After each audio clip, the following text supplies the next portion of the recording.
Hi everyone, welcome back to our YouTube channel, and in this video we are going to talk about how you can use soundboard on Roblox in 2025. So without any further ado, let's get started. So first of all, you just need to be open in YouTube and the search voice mode in here. Once you did, then you just need to be go over here. Once you go over here, then you just need to be download it for free. Once it's done, then you just need to be activate. I already completed all this process. I already have that one. Let's search for voice mode, and here you can see this one is voice mode.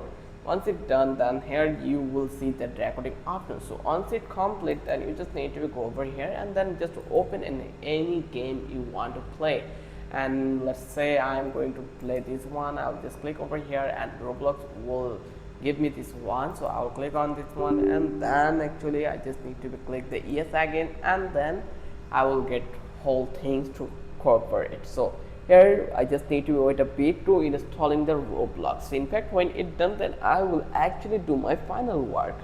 And here into the voice mode, you just need to set up couple of things, like you can setting up all these things as it you want. Like you can set the microphone, then you can set your headphones, and once it's done, then you just need to get this kind of a features.